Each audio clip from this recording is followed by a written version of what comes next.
Good afternoon, everybody. My name is Jessica Dalton. I'm with Tanger Outlet Centers. I've been there for about 22 years, and I'm the Senior Director of Specialty Leasing. So today we're going to talk about the pop-ups and how popular they are. For right now, businesses, pop-ups or exhibits can serve as a valuable brand activation tool to reach their target audiences. In today's social media, these experiences will then be documented extensively by consumers and influencers on Instagram and Snapchat, creating an organic advertisement campaign that travels through valuably linked networks. Undoubtedly, one of the biggest reasons why the pop-up economy has been such a success has been due to the increased consumer demand for picture-perfect experiences. Everybody likes their picture taken in a wonderful environment. So today we have a lot of people that are popular with the pop-ups today. So we're going to just ask the questions and see, should my pop-up be a shoppable showroom or carry a more complete inventory? Melissa? Oh, I think it depends. There's always that question around inventory, and when we dive in deep with our clients as far as the goals, a lot of it depends on what the product is. Some are more intuitive, where you're not going to have inventory, for example, a home category. But I think it's getting more and more common that you're seeing those shoppable showroom formats. For example, Brooks Brothers, who I know also spoke today, they just unveiled their new smaller store formats. And as the consumer evolves and gets more comfortable with, being digitally connected and drop ship, and as long as you can quickly get into their hands, if possible same day, but by the next 48 hours, I think that they're more open-minded to it. But it's really important that that's communicated up front, because there are definitely some that we have done where there's been a level of disappointment from the customer that they couldn't walk away with a product, and they were very confused by that experience. So I think at certain price points, people expect to be able to walk out with it, and in certain categories, it's more intuitive than not. Karen, do you have any insight? Yeah, so we are in the home category, and I would say there is absolutely training involved with the consumer. We had our first pop-up last summer, and it was a showroom, and the point was come in, work with a stylist, design your space, really be able to touch and feel the product. And for the right customer who was coming in to do that, it was perfect because they were able to have that one-on-one attention and get the product shipped to their home or their school, because we are in the college space, and that works perfectly. It was for the person who would be in a mall or walk down the street and stumble into this very cool setting, which was our pop-up, because of Lioness, who helped us with it. And they would walk in and love what we had and want to take that throw blanket or a decorative pillow or maybe a wooden sign on the wall, and if they couldn't take it with them right then there was definitely that loss of sale at times.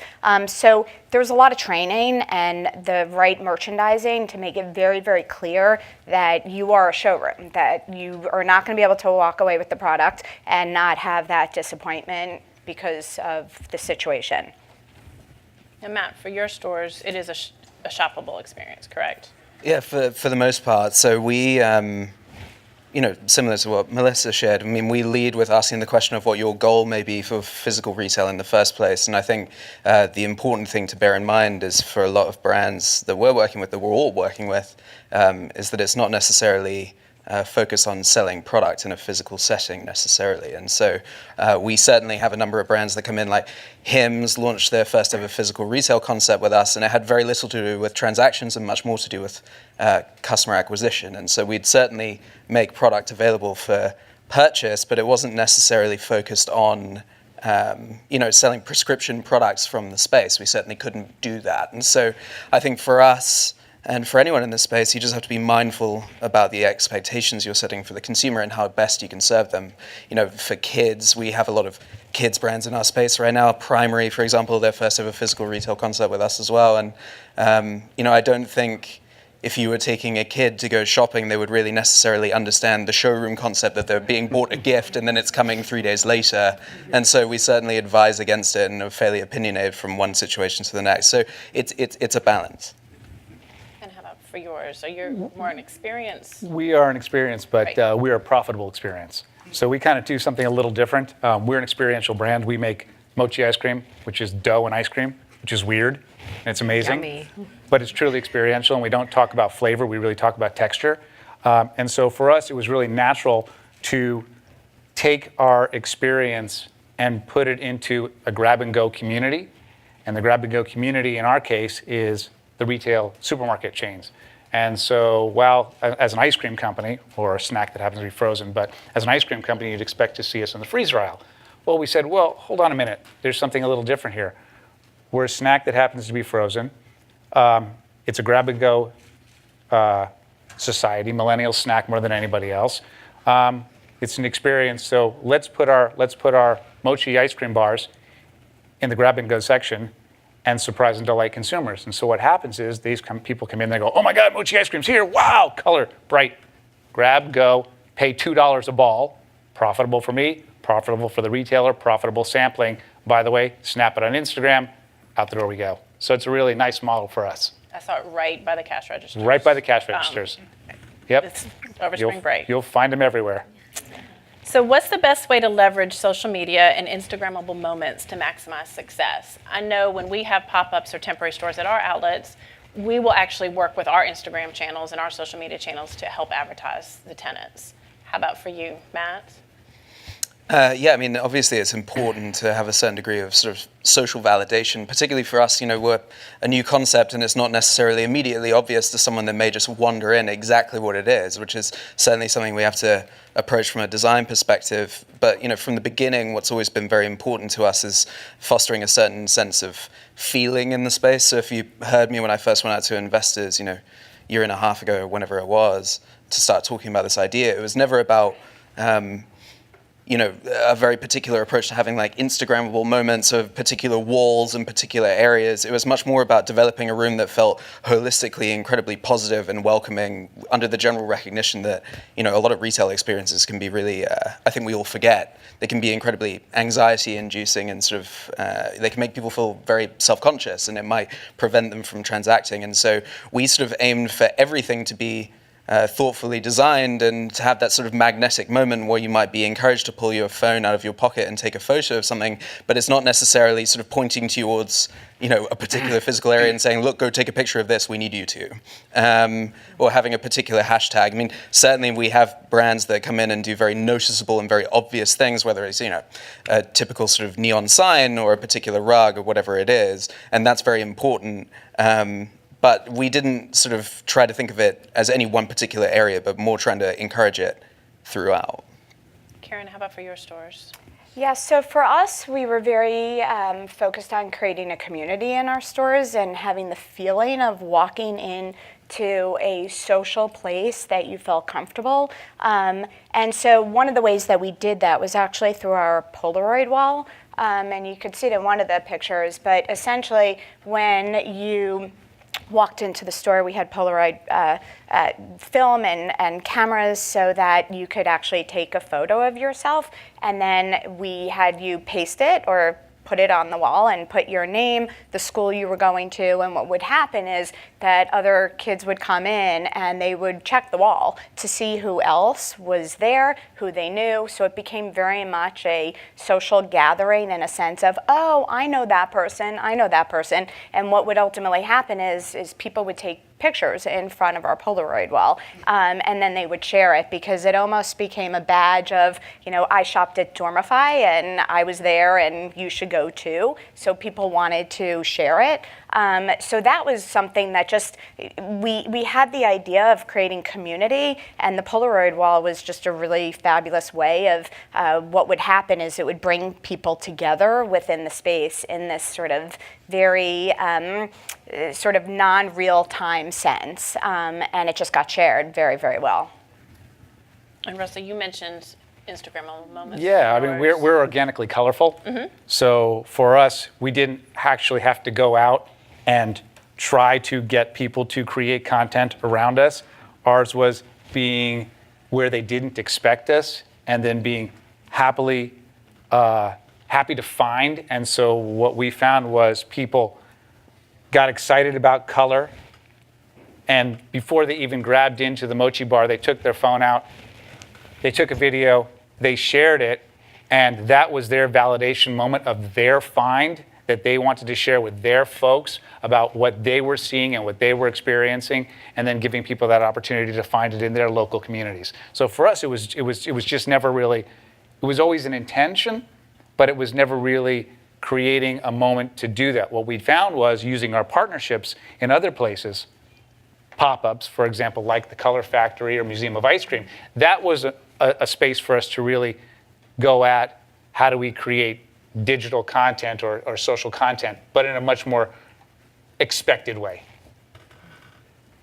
So how can AR and other technologies create memorable experiences for shoppers? Melissa? I think it varies so much, from store experience and brand. And the biggest thing about technology, just like with design, it needs to be intentional. It needs to serve a purpose. And so I think there's functional technology you can integrate into the store, and then there's more the experiential technology.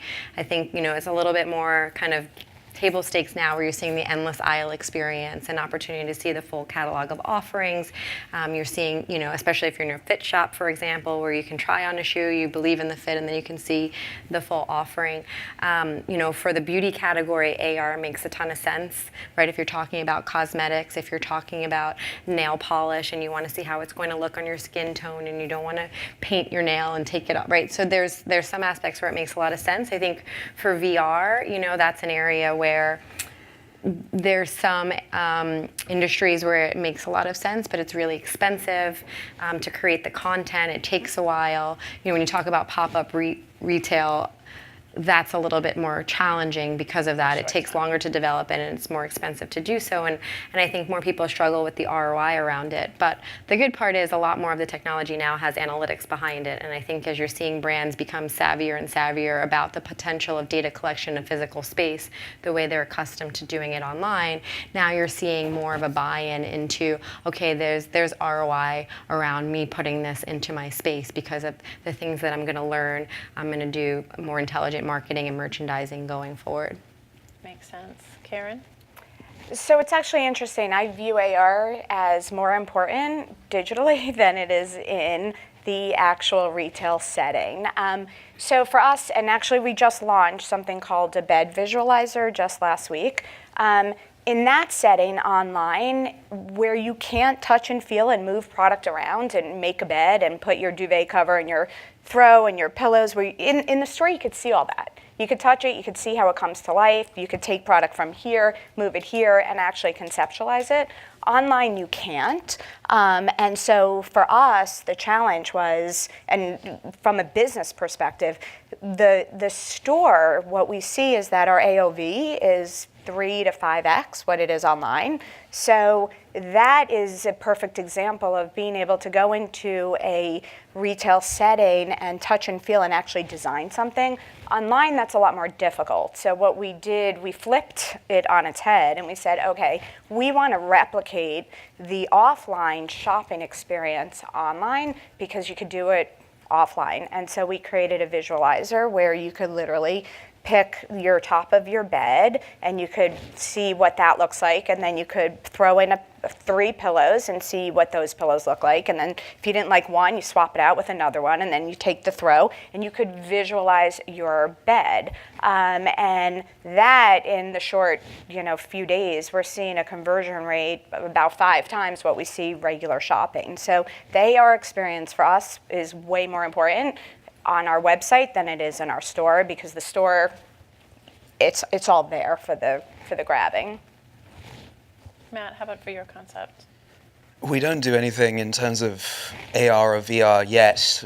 We've certainly been approached by a few brands, particularly in the home goods space, that want to take somewhere between 300 and 500 square feet and populate it with nothing but swatch books and allow for people to visualize products, touch and feel the potential fabrics, and then go through the order process there, which is interesting, but it's certainly not something we wanted to lead with at the very beginning, and I think it's something we want to sort of develop a little bit more. To Melissa's point, technology for us has always been a very delicate balance and something we've had to be very thoughtful about. A lot of the reason that we got a lot of traction from our investors and partners in the early days was that we were actively very focused on trying to create a really sort of human-driven experience, and something that we talked about a lot that was going to be very important to who and what we are is a certain degree of fallibility. And so speaking to that level of comfort and that sort of feeling we were hoping to provide, we allow for you to like text with our staff if there's a question you would otherwise be self-conscious about. You can request help anywhere in the room, and based on your location, someone can come right to you. It has like the sort of UI you would expect from Uber or Lyft or similar, where they come right to you based on whatever you may need. So you can be sitting in our restaurant and decide you want to buy a pair of shoes from Stadium Goods across the room, and they can be brought right to you on demand whenever you need. And so we certainly allow for all those sorts of elements, but they're absolutely and entirely optional. They're there to provide a certain degree of context and enhance the experience if you so choose. But otherwise, if you want to come in and have a perfectly sort of self-guided experience, you can read, you can learn, you can walk around, you can certainly get the sort of experience you're looking for there.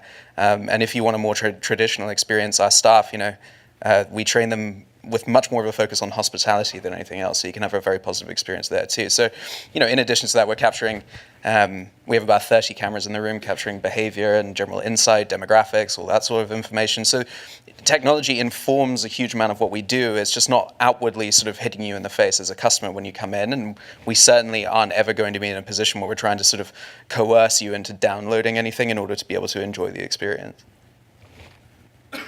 So which metrics will give the retailer a true picture of the pop-up success or failure? I know for us as a mall owner, it's to drive the traffic, to drive the shoppers, and bring that experience to it. But for you, Ours what is it dollars. for you? I mean, frankly, we kind of come at things a little different. We're in a non-traditional space, and so as an ice cream company, we should be in the freezer aisle. We don't sell our mochi bars to our freezer buyers. We actually go to the bakery buyer. So we actually take a completely different route, whole new set of systems, and sometimes they compete.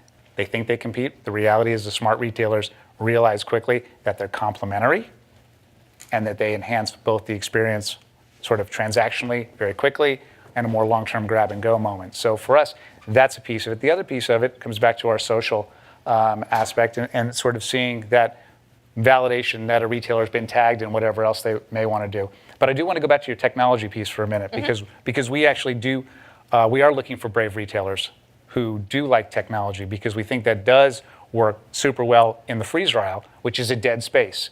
And we think by bringing some level of interactivity, some level of, I hate to say it, but what South Korea is doing with some of the facial recognition software and the like, and really screens with argon gas that are interactive, we think as an experiential brand, there's a moment for us to bring some real play to a real dead space in the environment. Melissa, how about you for the metrics? So we start really early when we talk to our clients about goals, right? And try to align, okay, well, what do we consider success and what are those KPIs we're tracking? And we try to position ourselves from the beginning to be able to track all of those metrics. And so, what we're tracking and what's considered success will vary from client to client, because some might be just launching a new product line and wants to see how people are responding to that, or maybe they're testing a new partnership. Others might be testing a new geography, or they're testing, do we have viability for a long-term lease? Is this the right square footage?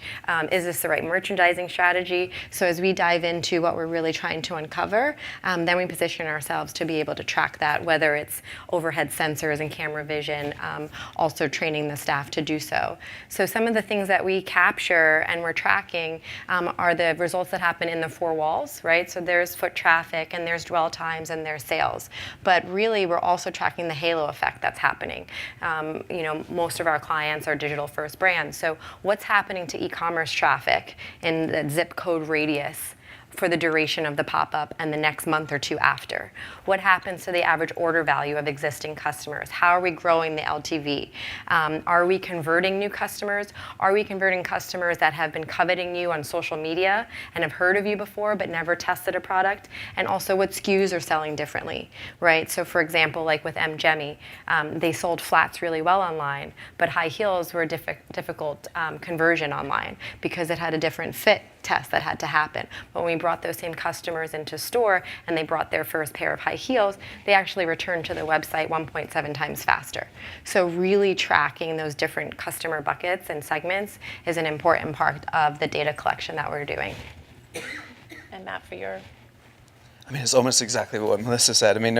Honestly, we do something very similar. We start by asking what those goals may be. For some of them, it's going to be customer acquisition. For others, it's going to be product testing. But before they put it online, potentially, or even into their own stores.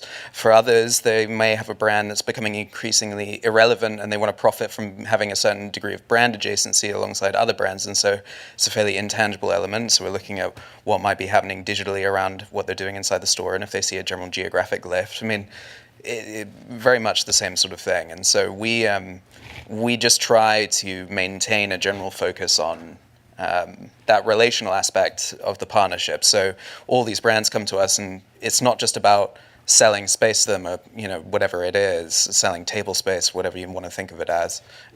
We try to think of it much more as fostering these relationships as a centralized relationship with neighborhood goods that's expressed to different locations as we grow as a broader ecosystem. And so the data we're capturing will be very informative of those decisions, but it's going to be drastically different, and the barometer for success is going to be drastically different from one brand to the next. And Karen, for Dormify, how do you? I would echo a lot of what the group said. I would say that we had a very clear P&L for all of our pop-ups. And it was really important for us to achieve sales goals associated with those P&Ls. And what we looked at ultimately was both the sales attributed to the stores, so what the stores actually did, but we also very much looked at the lift in that geographic region. So after the pop-ups were finished, we did a study of a 30-mile radius around the pop-up, and we looked at not just the actual store sales, but we looked at what the region and the lift year over year. And what we found, thankfully, given the investment, which is not insignificant in setting up stores, is that in the markets that we were in, we definitely saw an outsized lift in terms of the growth in those markets. So if we looked at our average year-over-year sales growth, we took the markets that we were in, and they were 2 to 2.5x what we saw on average without a pop-up. So what it said to us, and even informing our strategy this year, is that if you set up a store in the right geographic location and you manage your costs well, a big caveat, not only can you be really profitable, but it has the lift of the online sees a outsized lift, which is hard to do. So, one of our big tests for this year is, can you achieve that same outsized lift doing other things, doing local activations that may not be pop-up related? Because that's really the goal, right? You want to figure out how to get into these local markets and figure out how do you achieve outsized growth in these local geographies. Pop-ups are surefire, one very good way to do it, but it's not for the faint of heart. I'm living it right now, and there's a lot that goes into each and every one. So It is a lot of work for sure. it's a lot of work. And the cost can be very high. And so in that, the best practice or key learning elements that you would like to share with the group for your pop-ups, do you have any suggestions? Like the cost, just make sure it's cost effective? Yeah, so there's so many learnings. Where should I start?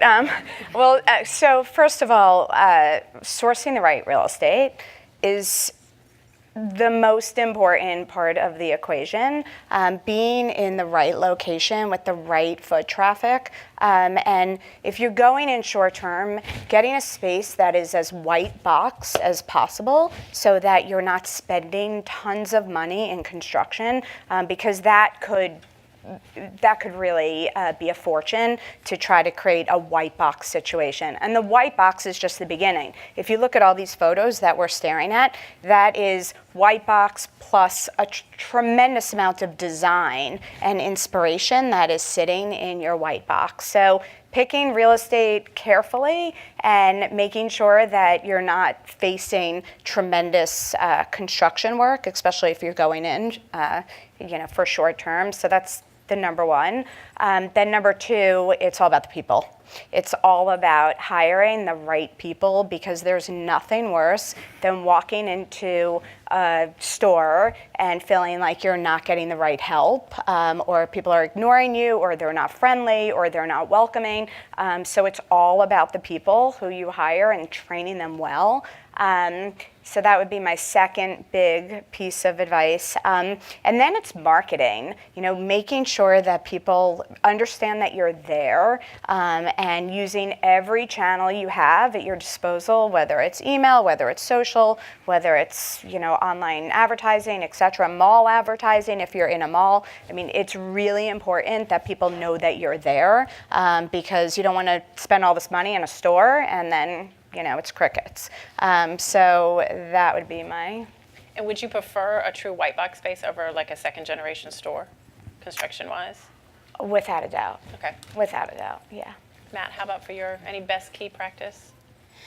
I mean, I think, as with anything, don't take yourself and your project too seriously. I think it's important to go in and have a sense of context and express a sense of fallibility, as I shared earlier. I think the tendency in our world is to try to, we're all sort of perpetually in a competition to create the sort of shiniest object. And I don't think that is necessarily speaking the same language as most consumers, where, just like in your personal life, you gravitate much more towards people that have a certain degree of vulnerability than anything else. And I think it's the same thing as a brand, where you should be emphasizing the human element, the storytelling piece. When we talk about the experience of the thing, it shouldn't just be, experience with a capital E that doesn't really mean anything. It should be more sort of experience in the sense that it's memorable and positive and actually something that you might actively sort of organically tell someone about because it actually sort of left a lasting impression on you. And, that could be for good or bad, right? You may have had a bad experience, but if it's not sort of this overwrought thing, you have much more latitude to make mistakes than if you're taking yourself too seriously and you're not able to own those as part of that experience. And so I think, obviously get the right real estate, obviously hone your marketing and speak in a localized and relevant manner. But more than anything else for me, it's going in and just trying to not just sort of have a one-size-fits-all sort of approach, but really to be thoughtful about where you are. I've said it a lot recently, but I really do think that we in the retail industry are trading more in a currency of relevance than anything else. And in as much as you can go into a market and do something relevant and thoughtful and meaningful, I think that's going to be much more successful than if you've done something that's entirely overthought. Melissa, do you have any suggestions for the group? Sure. So echoing for sure. Even if the space is free, it's not free because time is money, and so location matters. Staff, for sure, they are the most important touch points in the store. The last thing you want is to somebody be inspired and impressed by design, and they speak to somebody and they can't answer any questions, especially because consumers are so educated today online before they walk in the door anyway. And then the other thing is, don't skip the step of really thinking about what your true goals are for the pop-up.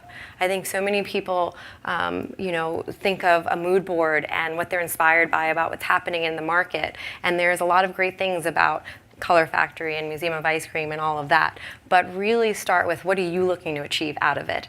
Because not all of those experiences are going to make sense for your brand and what you want to get out of it and what your customer needs and expects from you. So really spend the time to hone in on that as a starting step. And Russell? Yeah, for us, it's a couple things. Choose the right partner, like everybody says here. We're beholden to a lot of retailers and a lot of supermarkets, and some locations do things way better than others. And so for us, we're always looking for that upper echelon of folks who can do it. Secondly, it's train third-party staff, because once we're out of that store, I'm reliant on a bakery manager or a clerk or whomever, and those are now my brand and my brand partners and my brand ambassadors. So training is imperative. And with that comes a lot of flaws, as well as a lot of exceptional execution. So I go back to your comment of simply be human, flaunt your flaws. It's so perfect and so okay to make mistakes.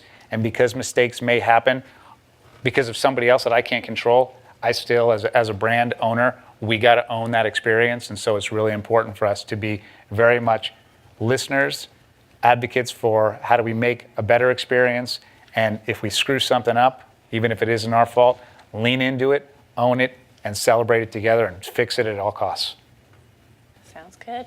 Thank you, everybody. I appreciate it. Does anybody have any questions? We have like 20. Yes, ma'am. Have you had any issues, I'm thinking more particularly probably for Karen or Matt, have you had any issues with perception perception of, particularly something that's temporary, of being, if it's not going to be there for long term, for the location of the product or the brand, that it should be discounted, or that, in terms of that expectation that it's in and out, that has there been any struggles that you've seen in terms of that expectation from a shopper's experience? Not at all. I've never heard a customer come in who the expectation was, because this is short term, that means it should be discounted. I thought you were actually going to take the question someplace else, as though there was a halo negative effect, as if we didn't succeed, is what I thought you were going to say, but not the discount piece of it. No. Yeah, because I think usually most times when you see temporary pop-up shops, and maybe it's not associated with maybe startup things, it's, I'm thinking seasonal, Halloween. Right? They're in and out, and that perception of, that it's only here for a season, and, whatever that brand or that perception might be around it. Right. If anything, it's the opposite. There's a lot of excitement, and especially in the markets that we were in last year, their customers are chatting in to us online, are you coming back to our market? And in fact, there is one market that we are not going back to. We were in the Montgomery Mall in Bethesda, Maryland last year, and it's not one of our 4 this year. And we're getting people who have found out, because we've announced our locations, and they're the Maryland, DC, Virginia corridor, they're disappointed. Are you not coming back to our location? There's a level of, why are you not coming back here? Thank you. Yeah. Yes, sir. Do you find that there's a sort of sweet spot as far as how long the pop-up shop is, and if it's too long? So that ties to goals. I know I've mentioned goals all the time, but it depends what you're looking at to achieve from it. So when you think of when like a mass brand does a marketing activation and they're giving away product, those tend to last shorter. And usually that's because you go through that bell curve of your target market very quickly, and then word gets out, and then everybody who wants free stuff is showing up. So those tend to be like a long weekend. But if you're really trying to test the viability of a market, then those are tending to be like 3 months at a time. And I would say no less than 1 month. Because you're really not getting an opportunity to capture data that you can glean insights from to see what's working, what isn't working in that geographic area. All right, just one more quick question. I'm sorry, this gentleman had his hand up. And then go ahead. And then we need to wrap up. I just had a question about brands coming together to do a pop-up. Have you experienced that, or is that? Yeah, that's what we do essentially. So like we have a fixed physical space of about 14,000 feet, and we launched with 24 brands in there. There's now 37, many of which are the sort of direct-to-consumer, digitally native, venture-backed crowd, but also increasingly a lot of very traditional sort of international brands as well that are wanting to get into that. And so that's what we're doing. All right. Thank you so much to the panel. Hang on for just a second, but thank you. Applause for the panel. Thank you.